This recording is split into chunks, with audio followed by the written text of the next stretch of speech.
If Biden's not running the country, who is? Who's our real president? Discrimination against Asian Americans, who's doing it? And Robert Kiyosaki, author of Rich Dad, Poor Dad, joins us. This is the Dinesh D'Souza podcast.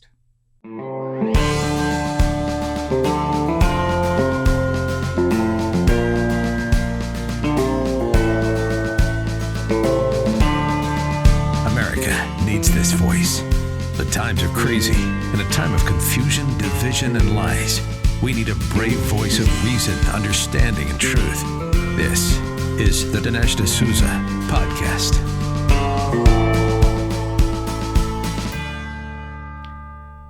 Who's running the country if it's not Joe Biden? It would be interesting to know, because whoever is running the country, that's our real president. Joe Biden is in the sort of costume of president. Of course, he appeared yesterday to do his belated press conference. And at times, he didn't even seem to know what he was doing. Here's a little clip. Check it out. So the best way to get something done, if it holds near and dear to you that you like to be able to, anyway, we're going to get a lot done.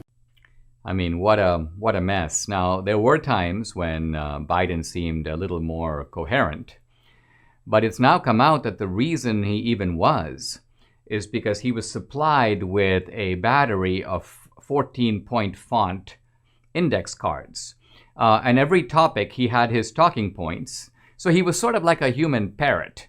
And they told him, if the press says infrastructure, pull out your infrastructure card and start reading.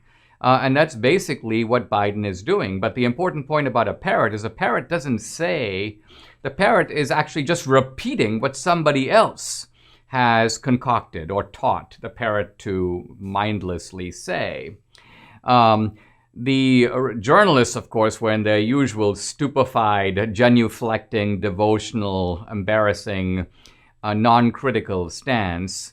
Only one time in the whole press conference was an intelligent question even asked, and Biden seemed a little stunned and unable to at least immediately reply. Listen. Vega. I'd like to circle back to immigration, please. You just listed the reasons that people are coming, talking about in-country problems, saying that it happens every year. You blamed the last administration. Sir, I just got back last night from a reporting trip to the border where I met 9-year-old Josel, who walked here from Honduras by himself, along with another little boy. He had that phone number on him, and we were able to call his family. His mother says that she sent her son to this country because she believes that you are not deporting unaccompanied minors like her son. That's why she sent him alone from Honduras.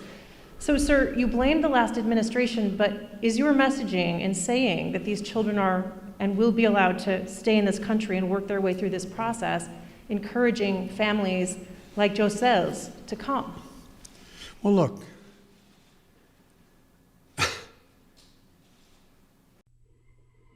Yeah, see, it's tough for a parrot to deal with that one because that was unrehearsed. There wasn't a note card on this kid traveling from Honduras. So now, there's a deeper point here that goes beyond the embarrassment of having this senile dude in the Oval Office, stage managed by aides and by the media. The point is, who is calling the shots here?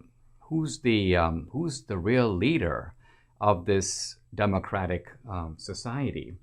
Now, very interesting article by Dan Galernter in American Greatness. It's actually called "Who's Running This Thing?"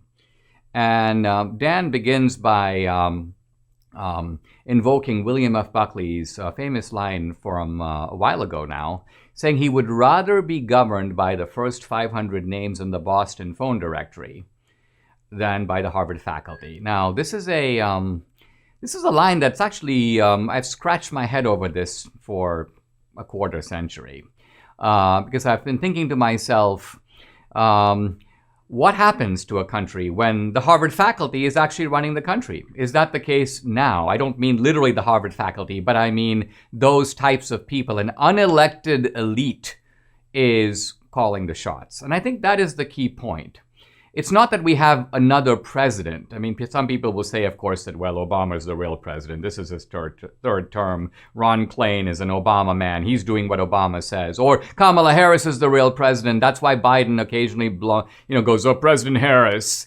But I don't think it's that simple. In fact, I ask myself this question. Who is the individual or the group of people that picked Biden and Harris? Think about it. Biden and Harris were sort of designated, you may almost say, president and vice president appointees by someone in the Democratic Party. Some group, some committee, some team said, let's go with Biden. Let's knock everybody else out of the race. And let's pluck Harris out of obscurity. She couldn't win anything on her own, but let's pull her in and we'll make these two. So that person, that group, they're running the country. And behind them, and this is Dan Galerta's point, is a kind of broader elite. And this elite is partly in the universities, it's partly in the media, it's partly in the entertainment world. And these are the people who think of themselves as the unofficial cabinet.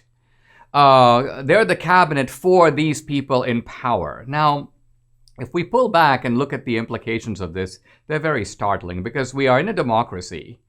But in a democracy, in a representative democracy, the people don't rule directly. This is not like ancient Athens. In ancient Athens, if there was a question, should we raise taxes? Should we play subsidies? Should we go to war? You just call the people. They all come to the Agora, 7,000 or 8,000 of them. They vote. The people decide directly. But in our type of representative democracy, the people have a say only rarely, only every 2 years or only every 4 years. And the only say they have is on who gets to rule. The real decisions are made by that ruling group or that ruling person, the president, along with the Congress. But what if the president isn't the president? What if some other group, unelected, is calling the shots that the American people have not said yes to, they haven't signed off on, and yet this group, this elite, believes that it has the authority to rule? Biden in the press conference said something very striking to me. He said, the world is now divided into two camps, the autocratic camp and the democratic camp. And in the autocratic camp, he was talking about Russia and China and potentially Iran. And of course, we are supposed to be the leader of the democratic camp. But then I thought to myself, wait a minute, in these two camps, autocracy and democracy, where do we really belong? Are we really in the democratic camp? If it is the case that we have an unelected cabal directing Biden is just taking instructions from these people, then we're not effectively a democracy. The people have not chosen that group. Obama, some years ago, in his first term, made a comment to the New York Times that was kind of buried by the New York Times almost strategically in an article, where Obama said this. He said, it would be so much easier to be the president of China. This is Obama. I quote this in my book, America, and I provide all the citations. But what Obama was expressing here, I think, is dictator envy. Obama was saying in a democracy, in a real democracy, you have to argue, you have to fight, you've got block and tackle, checks and balances, you've got to create consensus. Why do all that? What if we had a group of people, or one person, me, and we just did whatever we wanted? Kind of like the Chinese, kind of like Xi Jinping. So I think that we are in, you may almost call it an unrecognized crisis of democracy. It's a crisis of democracy because the democracy we have seems to be fatally flawed, at least by the simple fact that we have unelected leaders who are making decisions for us. Let's remember that autocracies frequently wear the camouflage of democracy. Even in Iran, they call themselves the People's Republic of Iran. Democracy is a sham, but they go through the motions. East Germany was a German Democratic Republic, the GDR. They went through the motions. So is America moving toward a situation, not only with Biden, the president, but also with efforts to change laws and put new procedures, HR 1 and others in place, that would create a false democracy, the outward impression of democracy, but with token opposition, a single party ruling, picking its own. This guy's going to be the president. This one's going to be the vice president. This year it's going to be Biden and it's going to be Harris. Next year it'll be Harris and the next person we pick. But who's the we that's doing the picking? This is a crisis that we need to think about and think about how to get out of. Because it may well be that in the fight between democracy and autocracy, we end up being on the wrong side. I want to tell you about Mike Lindell's new project. He's the executive producer of a hilarious new faith-based movie, Church People, with a special guest appearance from Mike himself. Church People is both funny and heartwarming. It starts when America's youth pastor, Guy Sides, realizes he's stuck in a megachurch marketing machine and he wants to find his passion again. But when Guy attempts to get back to the heart of ministry, he must dissuade his misguided church leadership from performing a strange and potentially blasphemous stunt for the upcoming Easter service, and all the while navigating his own personal problems. Church People will leave you laughing out loud while ultimately reminding you of the true meaning of the gospel. Watch Church People at salemnow.com. That's salemnow.com. Use my promo code Dinesh at checkout for a special discount. And then, of course, at MyPillow, Mike continues to churn out these wonderful new products. His latest one, slippers. Debbie and I just got them. They're so soft. They're heavenly. He has women's and men's moccasins and slip-ons, and they're a great deal. If you order now, you'll get 40% off with promo code Dinesh. So don't wait. Go to mypillow.com or call 800-876-0227. Make sure to use promo code Dinesh. I want to talk about the filibuster. In the past, Biden has said that he supports the filibuster. But at his press conference yesterday, Biden appeared to waver a little, to leave room for efforts to limit the filibuster in a very revealing way. Listen. Filibuster. With regard to the filibuster, I believe we should go back to a position of the filibuster that existed just when I came to the United States Senate 120 years ago. And that is that it used to be required for the filibuster, and I had a card on this. I was going to give you the statistics, but you probably know them, that it used to be that from between 1917 and 1971, the filibuster existed. There were a total of 58 motions to break a filibuster that whole time.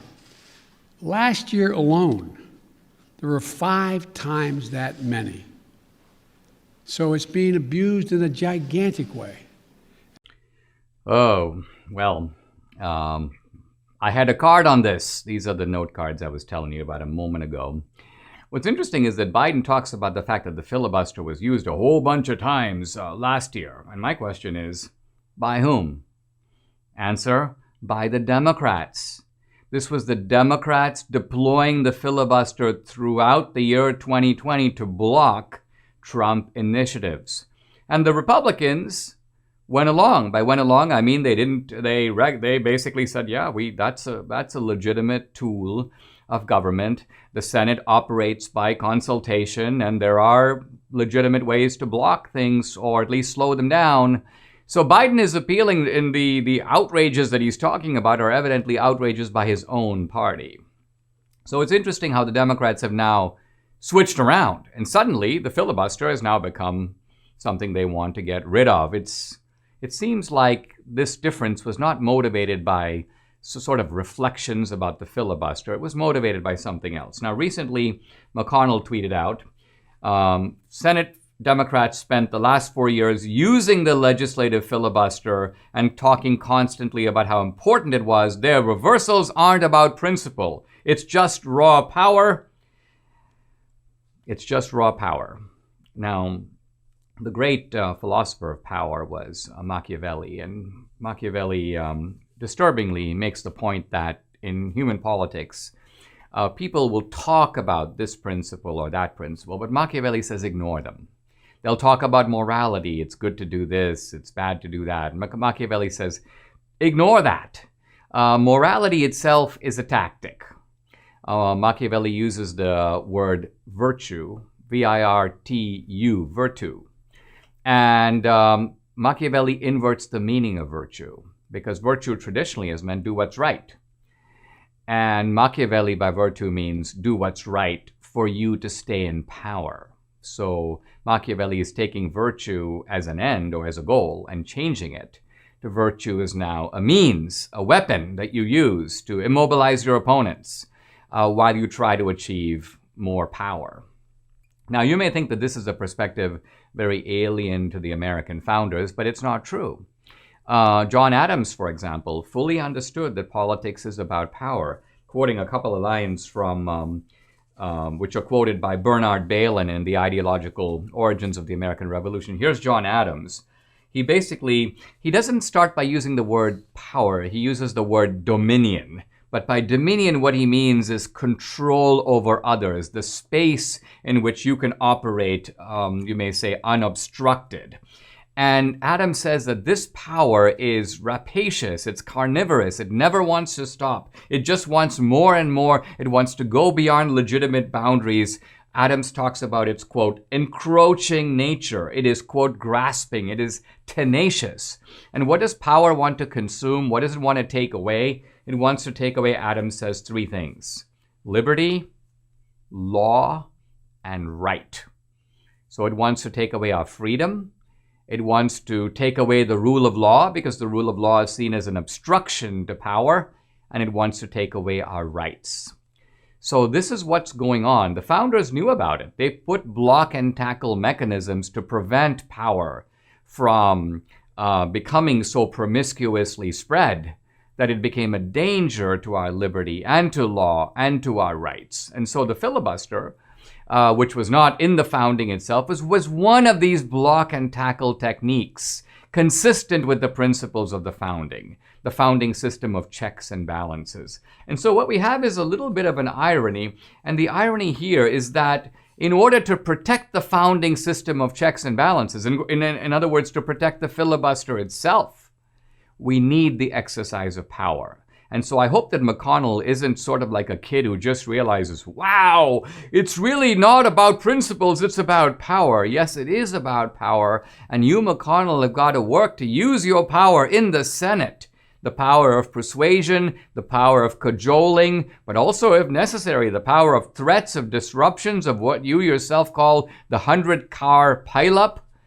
You've got to use whatever means are necessary to block the Democrats from overriding these checks and balances, overriding the filibuster, and turning America, a very closely divided country with an even balance pretty much in the House and in the Senate, into a sort of unchecked one-party state.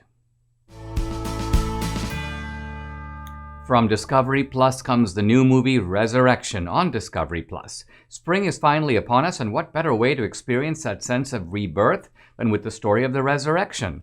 Following his crucifixion, Jesus' followers are hunted and desperately searching for understanding, but when word spreads that he has risen from the dead, they realize that hope didn't die on the cross. It lives on in them. Here's a clip. Listen. The tomb is now open and the Nazarene is gone. Impossible! Jesus has risen.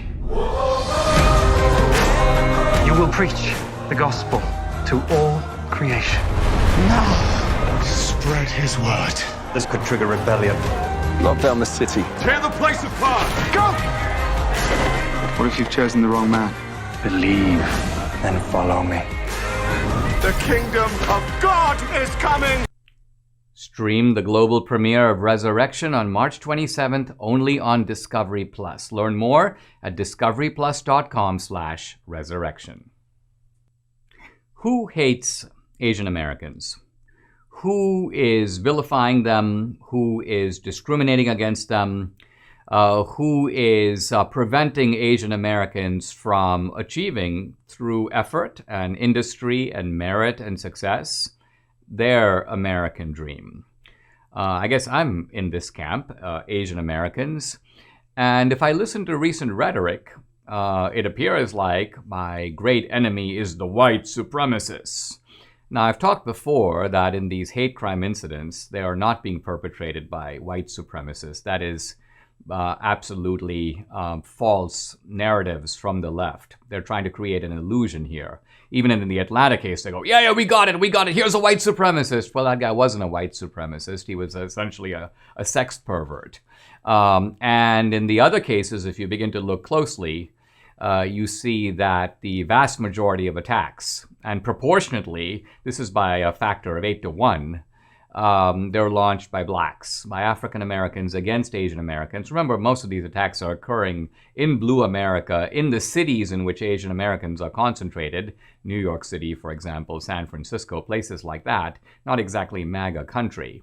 So the hate crimes narrative is totally bogus. But it's kind of funny to see these university presidents of Ivy League schools all jumping on the bandwagon and expressing their political solidarity with Asian Americans. A recent statement from the president of Harvard talking about the school must stand as a bulwark against hatred toward Asian Americans. And we get pretty much the same tone. Here is a Columbia president, Lee Bollinger. To the many thousands in our Columbia community who are Asian or Asian American, we want to know that we too, on your behalf, feel the anguish and justifiable fear, blah, blah, blah. I mean, all these memos sound exactly the same. Dartmouth College, Phil Hanlon, the president, he goes, we stand in solidarity with members of our Asian American community. The Yale Psychology Department talks about anti-Asian prejudice is horrible and goes on and on and on. And yet I ask a simple question. Which institutions in our society are systematically discriminating against Asian Americans? The top 8 contenders: Harvard, Yale, Princeton, Dartmouth, Columbia, Cornell, Brown, Penn. The 8 Ivy League institutions and selective colleges throughout the country. They are systematically discriminating in favor of blacks and Latinos and against Asian Americans. Now, why are they doing this? They're doing this because in their view, Asian Americans are, quote, overrepresented. In other words, they are doing too well considering their numbers. Asian Americans might be, for example, 6 or 7% in a surrounding community, but 25%, 30% at Berkeley or Oberlin or Princeton. And so Princeton goes, let's bring down the number of Asians. And how do they do this? They do it by creating a multiple track racial admission system in which, in a sense, every race competes, but they compete only against members of their own race. They run in their own racial lane. And what is the effect of this? It's very startling. There was a 2-year study conducted by the Department of Education. This was in the last 4 years. And it concluded, and I'll read you the result, white and Asian American applicants had a 1/10 to 1/4 chance of acceptance compared with students from racial minority groups who had the same qualifications. So same grades, same test scores, same extracurriculars. The bottom line of it is if you are white or Asian American, you're almost certain not to get in. If you're black or Latino, you're almost certain to get in. So, the left talks a lot about the fact that we have institutional racism in this country. And by institutional racism, I take it, racism that doesn't just involve shouting an epithet or something that happens episodically, but racism that is built into structures. And so here we have it. This is institutional racism. We've got structures, elite structures of education, which, by the way, have a lot of impact on the kind of credentials you end up with, the kind of jobs you get, your opportunities in life. So this is not an inconsequential institution. That's why people struggle so hard to get in. And yet these institutions are institutionally, systematically discriminating in favor of some ethnic groups and against other ethnic groups. Now you might say, well, this isn't really motivated, Dinesh, by any kind of animus toward Asian Americans as a group. And my point is, who cares? One of the things that is stressed in the race debate is that motives don't really matter. If a bank, for example, is not giving loans to blacks, Even though it gives loans to whites and they have the same economic situation, the bank is guilty of discrimination. You may not have the bank going, well, we feel this way. No one cares how the bank feels. The point is that the bank is putting practices into place, institutional practices that have a discriminatory design and a discriminatory effect. And so it is with the admissions policies of selective colleges in America. So we have a massive violation of the principle of merit, massive violations of the principle of color blindness. And all of this is coming from the left, from the Ivy League, from these university presidents and scholars, for the very people who profess to be in political solidarity with the Asian American community. These are the people who are shutting us down. These are the people who are keeping us out. These are our real enemies. They profess to be our friends, but with friends like this, who needs enemies? Legacy Box is an ingenious mail-in service to have all those irreplaceable moments trapped on videotapes, camcorder tapes, film reels, and pictures converted to DVD or digital. It took just 6 days for us to get the digitized version of our first order of old photos and a VHS. And we just sent off another box. Check out Debbie's classic 1980s look. Now we can send this to family and friends, although some of them may wish we didn't. Legacy Box is a way for you to digitally preserve your past. The process from start to finish is very easy. You pack and send, and their team digitizes everything by hand.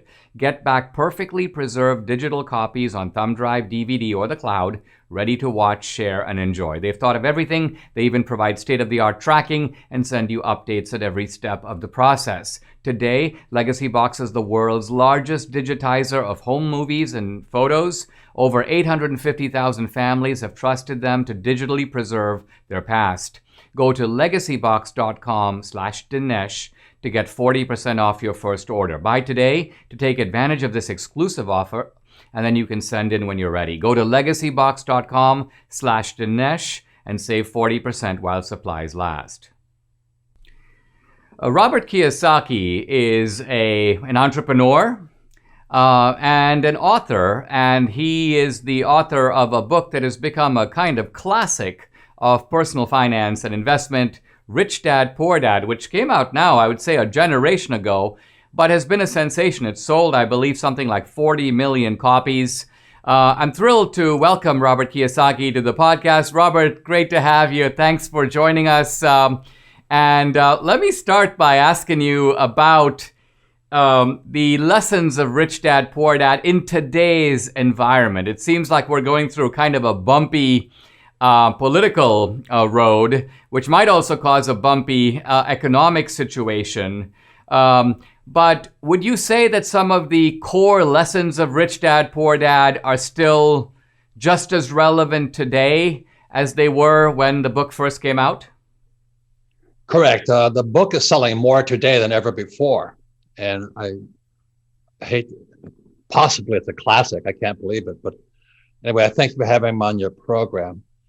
I'm concerned because I went to military school. I was a surfer kid in Hawaii, and I went to military school in New York. And at military school, I had an economics teacher who had us read, the Communist Manifesto, Stalin, Lenin, Mao, Hitler, and all this. And so that was in the 60s. And from military school, I joined the U.S. Marine Corps, and I went to fight in Vietnam twice. And I saw communism, in Vietnam, and I'm afraid I see it coming into America today. I don't mean socialism, I mean communism. And so that's why I'm concerned, because the story of Rich Dad, Poor Dad was written because the only way communism can come in is via poverty. And as long as we have no financial education in schools, our gap between the rich and the poor gets wider and wider and wider. And now I'm not Republican or Democrat, but we're giving more and more people money, which is communism. And I think we should teach people to fish, not give them fish, you know what I mean? And so my concern, the reason I wrote Rich Dad, Poor Dad, without financial education, the U.S. is becoming a socialist, communist country. The framework of the book, of course, is to contrast your two dads, the rich dad and the poor dad. And the poor dad was always complaining and essentially professing, I'm entitled to this and I'm entitled to that. But the rich dad, I think, as you describe him, was always concerned about how do I create more value? How do I create value for others and thus benefit myself? Talk a little bit about the importance of this psychology, you might say, which seems to be critical for being a successful entrepreneur. What's the mindset that you need to pull this off? Well, poverty comes from culture. You know that, I know that. And if we don't change culture, so my poor dad was an academic genius, Stanford, Northwestern University, Chicago, PhD, but they don't teach us anything about money at school. So my poor dad had a resentment against capitalists. And my rich dad was my best friend's father, was a hardcore capitalist. So at the age of 9 and 10, I would catch hell because my poor dad would be angry that I'd be studying with my rich dad. And I'm a rich man today, again, because it's culture. I studied with my rich dad, not my poor dad. And so I learned to be rich playing Monopoly. Robert, so one of the real estate guy. Yeah, but that's how much a father can affect a kid. What's that? Well, I was going to say that you talk about creating value by focusing on business. People often think that business is risky. It's better to get a steady job where I get a steady income. I can count on that. I mean, right. I think back of my relatives in India or even my own father, that was their psychology. Work hard, earn money, but be reliant on someone else to provide it and then put the money in the bank and not in the market. So the avoidance of risk or fear drives a lot of people. One of the points you make very startling is that it's actually sometimes less risky to start a business because who, and we know this today, who can say that employment is going to be for life anymore? Absolutely. And that's why I wrote Rich Dad, Poor Dad 25 years ago. So my poor dad was an employee, a very smart man, head of education for the state of Hawaii, great guy. And my rich dad was an entrepreneur. But what kept my poor dad an employee was a fear of failing. But that's what they teach us in school. Don't make mistakes. If you fail, it means you're stupid. And when I came back from Vietnam and I asked my rich dad, I said, what should I do? He says, well, you should be an entrepreneur, but no, you'll probably fail 2 or 3 times. That's one of the, that seems to me. If you're prepared to fail, you can get through it. Well, that's to me one of the wonders of America is that in other countries, if you fail, you can't get up. You're sort of down on your back and it's the end of you. And I think that's why people don't do it. In America, you can fail and you can even go bankrupt, but you can scrub the slate clean. You can get back on your feet. So entrepreneurs, and I believe this is true of Jeff Bezos, for example, he tried many, many businesses before Amazon. So it wasn't like he hit a home run the first time at bat. He had a lot of failures before he found success. Even this guy Elon Musk, his last rocket fell down. Absolutely. That's how you learn. We learn. Human beings learn by falling down, standing up, falling down, standing up. But our schools punish us for making mistakes, and so that's the culture of my poor dad. He was so afraid of making mistakes, whereas my rich dad basically said to me, he says, "You'll probably lose 3 businesses in your lifetime."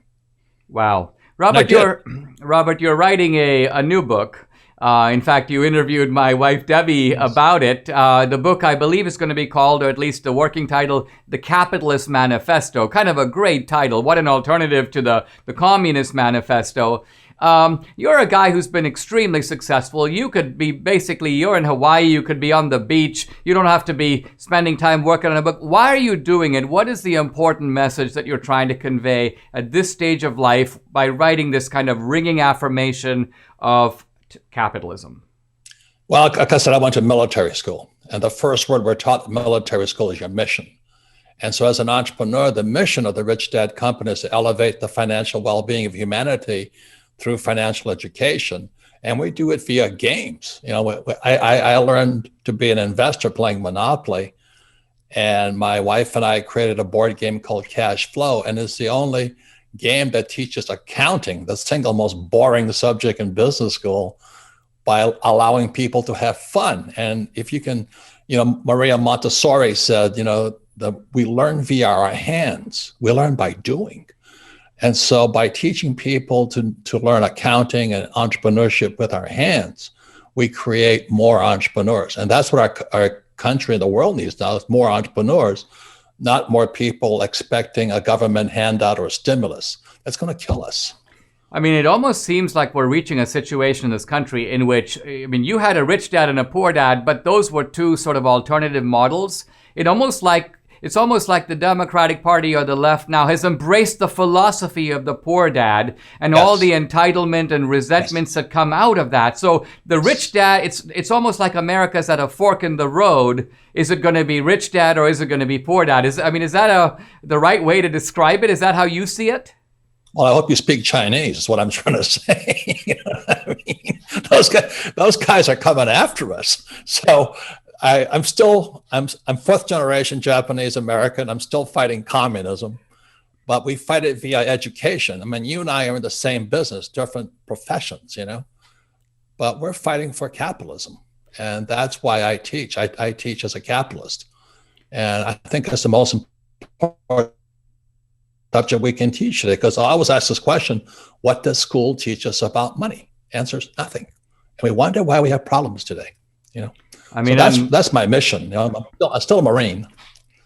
Well, it's so much needed, it seems to me, because we're at a time when our schools are obsessed with teaching anything but. They're trying to teach you these days about identity politics and do you know if you're a boy or a girl? And this is all at a time when people can't balance a checkbook. They know nothing about taxes, nothing about investments. They can't calculate interest rates. We even hear that math these days is racist. So, Robert Kiyosaki, thanks for coming on the program. I think your message is more needed than ever. I really appreciate it. Yeah, and tell Debbie thank you for supporting my little program also. We're bringing people who've experienced communism to talk to people of the world. So thank you. Thanks, Debbie, for me. That's absolutely awesome. Thanks very much. Really appreciate it. Thank you. Sleep is one of my favorite activities. Who doesn't love to sleep? And I sleep better when I have the right pillow, the right sheets, and the right pajamas. Hey, check me out here. I'm in Mike Lindell's pajamas. Well, not his pajamas. My pajamas, which I ordered from Mike Lindell's My Pillow. I love the pajamas, and they go very well with Mike's Giza Dream Sheets. The team at My Pillow is grateful for you. They have an amazing offer, buy one, get one free on their incredible sheet sets. Mike Lindell has come out with the world's most comfortable bed sheets. He found the best cotton in the world in a region where the Sahara Desert, the Nile River, and the Mediterranean Sea all come together to create the ideal weather conditions for growing cotton. His new Giza Dream bed sheets are made with this long staple cotton. Mike guarantees they'll be the most comfortable sheets you'll ever own. The first night you sleep on the sheets, you'll never want to sleep on anything else. The Giza Dream sheets are available in a variety of colors. Like all of Mike's products, they come with a 60-day money-back guarantee and a 10-year warranty. So right now, you can buy one, get one free by calling 800-876-0227 and use promo code Dinesh. Once again, buy one, get one free. Call 800-876-0227 or just go to mypillow.com. Just make sure to use promo code DINESH, Dinesh. We talk a lot, and there's been a lot of talk in the last several years about fake news, about the bias in the press. And this is not just the so-called left-wing MSNBC or Salon or any of these sort of far-out outfits, but mainstream institutions, New York Times, Washington Post, have now become just rag sheets. Now, this process was happening even in the past. Many years ago, there was an article on me and my right-wing political cohorts at the Dartmouth Review. It was written by Fox Butterfield, who is a Pulitzer Prize-winning writer for the New York Times. And Butterfield, in order to smear me, quoted me as saying the following: the question is not whether women should be educated at Dartmouth. The question is whether women should be educated at all. And this was supposed to show me to be some kind of an unconscionable sexist. And I contacted Fox Butterfield when the article appeared, and I said, Mr. Butterfield, you have quoted me in error. I didn't say that. The article, that saying did in fact appear as a kind of witty quip in the Dartmouth Review, but it was another guy who said it, and it appeared under his name. So please publish a correction. And Fox Butterfield said, oh no, I'm not going to. I said, well, why not? He goes, well, because you wrote an article about the Dartmouth Review in which you quoted that line. So you said it. And I was like, what? He's like, yeah, it appeared in your article under your name. You quoted it, so you said it. And I said, well, if that's true, Mr. Butterfield, then I can from now on attribute the line to you because you now quoted it in the New York Times under your byline in your article. So, I mean, what kind of logic is this? But the guy held firm. He would not admit that he had quoted. And so what I realized is I'm not dealing with error. I'm dealing with dishonesty. I'm dealing with a corrupt individual. And this was a decorated prize-winning journalist. Now, I mention all this because things have just, I saw that as an individual episode or incident. And now this kind of thing is everywhere. Corruption, bias, and the press being a sort of adjunct of a political party. Now, recently, a very prominent appellate court judge, this is Judge Lawrence Silberman, the senior judge on the D.C. Court of Appeals, perhaps the most influential appellate court in the country, made a very remarkable statement. This was actually in a libel case. But Silberman went on to outline and made some very striking statements, things that we know, but it's very rare for a judge to say. He goes, we are living in, quote, a frighteningly orthodox media culture.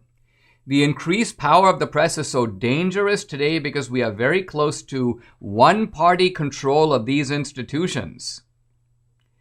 He goes on to say that this is a, quote, long-term secular trend going back at least to the 1970s. And that was my point with Butterfield. I saw this even in the early 90s. And he goes, one-party control of the press and media is a threat to a viable democracy. I continue with a couple more lines from Silberman. He goes, the New York Times and Washington Post are, quote, virtually Democratic Party broadsheets. We know this to be true, but here he says it. He adds, nearly all television, network, and cable is a Democratic Party trumpet. Even the government-supported National Public Radio follows along. This is very strong stuff. Now let's point out that Silberman is a Republican, but he's a Nixon Republican. He had important posts in the Nixon administration. And he comes out of, I would call it, the moderate wing of the Republican Party. So it's very striking to see a judge, and judges very rarely make generic comments of this sort. Admittedly, Silberman applies it to the libel case that he's talking about. He's basically saying a lot of these libel protections, a lot of the legal protections for the press are based on the idea of a free press removed from government, independent of the two parties, independent of power itself, applying a critical check on power. And he's saying, we don't have that. That's not our press now. In a sense, raising the question of whether the press deserves not just its libel protections, but any protections at all. Why? Because it's no longer a press in the traditional sense. It's more like party-owned newspapers. I mean, if we think back to the National Socialists in Italy and Germany, they had their own papers. The Nazi party had the Volkischer Beobachter. Mussolini's party had their own press. Their press was an organ of the party, and later became an organ of the state. Is America moving in that direction? This warning from a senior appellate court judge sends a shot across the bow, is at least a certain kind of herald or prophetic announcement of how bad things are, and perhaps how bad things will continue to be. My podcast is sponsored by Dr. Douglas Howard and his incredible team at Balance of Nature. This is important for you to know because I want you to discover what I did. You must eat your fruits and vegetables. If you're not getting enough fruits and vegetables, you're not as healthy as you can be. Your immune system will not be as strong as it should be, and you're not going to ward off the bad stuff like your body should. Those 6 little Balance of Nature capsules ensure you get the equivalent of 10 daily servings of fruits and veggies. Give your immune system a fighting chance. Balance of nature ensures you get the nutrients into your body that are essential to maintain your health and vitality. That's why I'm religious about taking my daily capsules, and so should you. Join me and experience the balance of nature difference for yourself. For a limited time, all new preferred customers will get 35% discount and free shipping on your first Balance of Nature order. Use discount code AMERICA. Call 800-246-8751 or go to balanceofnature.com and use discount code AMERICA. Carolyn Maloney, the Democratic chairwoman of the Committee on Oversight and Reform, has been trying to launch an investigation of Parler. The investigation is Parler a Russian asset? Is Parler operating at the behest of the Kremlin? Also, what was Parler's role in January 6th? So even after this kind of big tech strike on Parler, there's an effort by Congress to get in on the act. Congress, of course, has been pressing the big tech companies to censor more. In other words, censor even more promiscuously on behalf of the left and of the Democratic Party. And Parler has just sent a very telling letter to Carolyn Maloney, a letter that has facts that we didn't know before. Number one, in the days and weeks leading up to January 6th, Parler referred violent content from its platform to the FBI for investigation over 50 times. And Parler even alerted law enforcement to specific threats of violence being planned at the Capitol. In other words, far from being complicit with this kind of, any kind of planning or insurrection or violence, Parler realized that if there are people who are planning something bad, we're going to let the FBI know. And Parler was working back and forth with the FBI. They sent on December 22nd, this is long before January 6th, they sent the FBI 3 screenshots of particularly violent rhetoric from a user who had threatened to kill politicians and specifically threatened Bill Barr. And then later, around January 6th, Parler was pulled out people who had said things like hang Mike Pence. So even though this is just rhetoric, people could just say, I'm just saying, it's like people say, oh, I could kill you. Doesn't mean you're going to. But nevertheless, Parler was alarmed enough that it supplied these tweets to its FBI contact. Parler, it turns out, has absolutely no contact with the Russians. They have no Russian owners. They don't even have any Russian contractors. Now, the former CEO, John Mates, his wife happens to be of Russian origin. And there was apparently some minor contract with one of the wife's relatives, but this had nothing to do with Putin or the Kremlin. Interestingly, when Congress, in trying to bust Parler on this, had made a reference to an individual, the idea here was that Parler was somehow complicit with violence.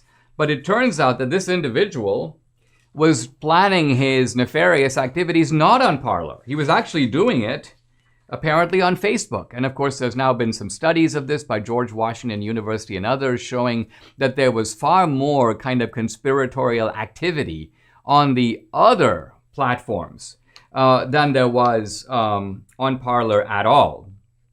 So the bottom line of it is that Parler here was clearly singled out.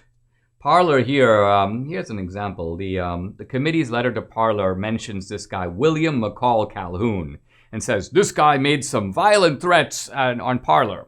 And then Parler points out, however, in the very same affidavit that the committee itself cites, there are far more incriminating and incendiary posts by the same user on Facebook, including a photo from outside the Capitol that the guy posted basically saying, we're going to get inside the Capitol before this ends. So what Parler is saying to Congress is, if you want to apply some sort of investigation, why are you just investigating us?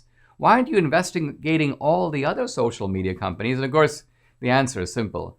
The other social media companies have been funneling vast amounts of money to Democratic candidates. They've essentially, well, you might almost say, bought off the Democratic Party. So Congress, or at least Maloney, wants an investigation of Parler, but when you read these documents and you read what's really going on, It almost seems like the real investigation that needs to happen is an investigation of the relationship between big tech and big tech money and the Democratic Congress. That's what really needs to be investigated. Now, of course, it's never going to happen. Why? Because the Democratic Congress is not going to have an investigation into itself. That's not going to happen. But I hope that Parler's lesson from this is not to appeal to the sort of benign forces at big tech. Oh, please take us back in, we'll behave ourselves. Or not to appeal to the good graces of Carolyn Maloney or Congress, the Democratic Congress. Hey, listen, Congress, do the right thing. We cannot count on them to do the right thing. And what this means is that Parler needs to build up an infrastructure of operations, an infrastructure not only of functionality, but of apps, so people can get the Parler app as they used to have it. Maybe not an Apple app, but some other kind of an app. And do it so that Parler doesn't need these guys. It doesn't need Google. It doesn't need Amazon. Here's my Parler mug. You can kind of see which side I'm on. I think it's vitally important that we build up these alternative platforms so that the other side not only doesn't want to hurt us, they do, but so they can't.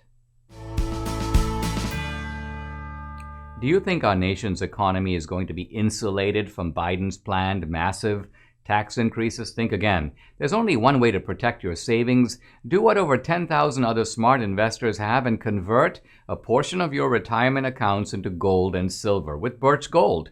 When inflation hits, and it will, gold and silver are your safe haven. And Birch Gold Group is the company I trust to help you convert an IRA or eligible 401k into an IRA backed by gold and silver. Through April 30th on qualifying purchases, when you buy physical gold or silver or open a precious metals IRA with Birch Gold, they will send you a free home safe. Text Dinesh to 484848 for your free information kit on precious metals IRA or to speak with a Birch Gold representative today. With 10,000 customers, an A+ rating with the Better Business Bureau, countless 5-star reviews, they can help you too. Text Dinesh to 484848 for your free safe with qualifying purchase.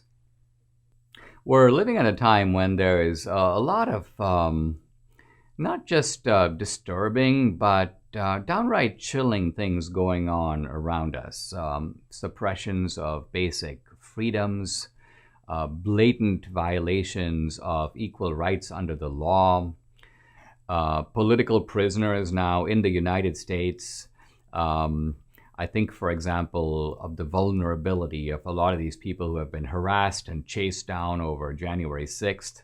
Some of them didn't even go in the Capitol. And even the ones who did, if they didn't do anything, they just milled around, they shouted a lot, they waved their signs. Is it right that these people be put away for years and years? I mean, how horrific. Is this happening in America? Well, it seems like it is. And I don't know what is in store. Because we know from history that power corrupts. And the more power is concentrated, the more it corrupts. A lot of the people we're dealing with, including our elites, we can't trust them. They're corrupted people. They're deeply dishonest. They're dishonest with us, but they're dishonest with themselves. And the fact that they kind of speak in a sort of benign vocabulary, the vocabulary of democracy and caring, we really shouldn't be fooled. But I think it's also important that we don't lose our balance. It was the philosopher Leo Strauss who once said that in reading about the angry response of Thrasymachus in his confrontation with Socrates, we want to recognize the sort of boorishness of Thrasymachus, but we don't want to respond to Thrasymachus in a Thrasymachus mode. So what I'm getting at here is that it's very easy for us to be suffused with anger. It's very easy for us to be suffused with despair. And what I'm actually recommending is that we be suffused with neither. Why? In part because it is good at times to step back not just from politics, but you might say step back from life itself and gain a little bit of perspective.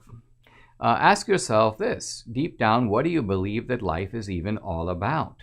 what is its purpose? Now, I once saw a bumper sticker, and I've seen it more than once, that the guy with the most toys in life is the winner. Now, is that what you believe? Is that what I believe? No. Some years ago, I read an article by the writer Michael Kinsley, who offered a modification of this theory. It's not the guys with the most toys who win, but he said it's the guys who live the longest who win. In other words, Kinsley's point is that it's not the toys that matter. The most important toy or the most important commodity that we possess is time. And Kinsley's point is that if we can live longer, that is actually having the best toy. That actually is proving that you got a bigger run at life, you might say, than everybody else. So is that what you believe or what I believe? In my case, no. I believe, and perhaps you do, at least if you are a Jew or a Christian or even a Muslim, that our life is a short piece of a longer journey. In fact, it is a probationary run. We are, as is sometimes said, pilgrims on the earth. And if you believe that, it introduces a kind of new perspective. The perspective is called in Latin sub specie aeternitatis, which basically means from the perspective of eternity. And this is actually not a bad principle to apply periodically, not all the time, but periodically to your own life. How is your life to be seen from this, I'd almost call it God's eye view of the matter? There's a great scene in the Dante's Divine Comedy in the Paradiso, and Dante is approaching the Empyrean, the kind of inner sanctum of God himself. And he says, at the last moment, I looked back and I saw the earth. And he goes, it was this distant ball spinning. And Dante then says, I smiled. Now, Dante doesn't explain, he doesn't say why he smiled. But the reason he smiled, I think, and a lot of Dante commentators think, is Dante is saying, I realized how petty and small and silly the earth's standards are. In other words, seen from the God's eye view, from the perspective of eternity, sub specie aeternitatis, the judgments over there on that little spinning ball appear narrow, provincial, not ultimate in any sense. So, now, of course, there have been philosophers through history who have attacked this point of view and said, oh, it devalues life. The Jews, the Christians, they don't care about life. They're always looking to the next world. And this is simply not true. I mean, in Judaism, this life does matter. In fact, the rewards that are described in the Old Testament are mainly in this life. Job doesn't have to wait to be made whole in heaven. Job gets his camels back, and he gets his wealth back, and he even gets more sons and daughters-in-law. His family begins to multiply. He gets his rewards on this earth. And when Abraham and others prayed for blessings, they meant blessings in terms of flocks and sheep and grandchildren and great-grandchildren. They were talking about the blessings of this life. And even if you go to the New Testament, there's no question that this life is of critical importance. Why? Well, for one simple reason, it is the place where your future destiny is adjudicated. What you do in this life makes all the difference for where you will be and what your fate will be. And it is your choice. It is your decisions in this life that decide what your fate will be in eternity. So the bottom line of it is, as Christians, as Jews, we are called to engage with the world, to be salt and light in the world, to be active in the world. I'm not advocating a kind of abstinence or withdrawal or isolationism from life itself, not at all. But I think that life itself is made deeper, richer, given a sense of perspective, if from time to time we step back and say, listen, first of all, this politics is not all there is. In fact, this life is not all there is. We have to be able to look at things from the larger point of view, the view I've been calling sub specie aeternitatis, or from the perspective of eternity. She's one of the most powerful voices for faith, family, and freedom, someone I respect and call friend, Candace Owens. Candace has joined a powerful lineup at the Daily Wire, launching a new show where talk show meets late night. She'll continue to call out leftist lies on the corruption of the media and big tech, Join Candace each week as she welcomes powerful voices to talk about the important issues, break down what's actually happening in our country, and trust me, you're going to laugh a lot too. Candace is unfiltered and uncancelable, even as she says all the things others on the right wing are afraid to say. Her full show is available to Daily Wire members only. Use code Dinesh and get 25% off your Daily Wire membership now.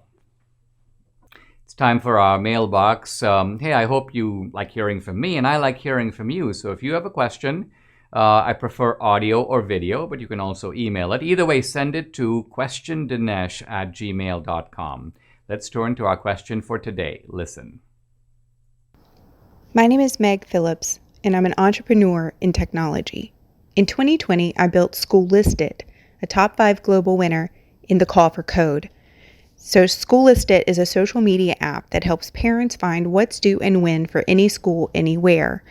Conservatives are typically anti-regulation, but lately many conservative voices are speaking out in favor of changing or eliminating Section 230 and in support of more regulation for big tech. Section 230, in my opinion, may not be broken, but rather poorly understood and even more rarely enforced. Do you think a change to Section 230 or more regulation over the tech sector will help or hurt small tech versus big tech? Would that ultimately help or hurt free speech? Not unrelated, how do you think the abundance, or rather overabundance, of venture capital in the tech sector affects the free market dynamic in technology? Now, good question. Many people think that the conservative or even the libertarian position is laissez-faire. Laissez-faire means, in effect, let them do. No regulation, no government intervention at all. This is actually not true. We need government. We need government to do what? We need government to maintain, you may say, the rules of the game, to enforce contracts, for example, and also to play kind of neutral umpire, to resolve contract disputes, for instance. We also need government to block monopolies. Why? Because monopolies suppress new people from entering the market. They buy them out or they shut them down. They have enough market power to prevent competition. We also want to prevent combinations, business combinations that have the same effect of suppressing trade and driving out competitors. A really good example would be the way, for example, in which you had a kind of combination of Google and Amazon and Apple coming together to strike at Parler. Now, Parler was a potentially serious competitor, still is, of Twitter. And the idea of striking at Parler was so that this big tech gang could sort of drive them out of the market. Yes, is there an argument for regulation to break up monopolies and prevent these combinations that suppress trade? Yes, there is. But even though there may be a legal and moral argument, the simple fact is the party of regulation, the Democrats that's in power, is not going to do it. They're not going to do it because they like this suppression. Big tech is pouring oceans of money into the Democratic Party. In fact, some of the biggest lobbyists in Washington are places like Amazon, places like Google, and Facebook. They're bigger lobbyists than even the defense companies now. So the bottom line of it is the Democrats are not going to do it. And so if regulation is going to come, it's going to have to come from the state level. States acting to protect free speech and break up these monopolies, at least the monopolies operating in their state. And of course, the other solution is to create alternative platforms, but the key here is alternative platforms that are immune, that are insulated from this kind of big tech attack. Self-reliant platforms with their own suppliers that cannot be shut down by Apple or Amazon or Google. I hope that Parler is doing that, and we need more of that so we can ultimately have the kind of free trade, the kind of open competition that conservatives and libertarians value. Subscribe to the Dinesh D'Souza podcast on Apple, Google, and Spotify, or watch on Rumble, YouTube, and Salem Now.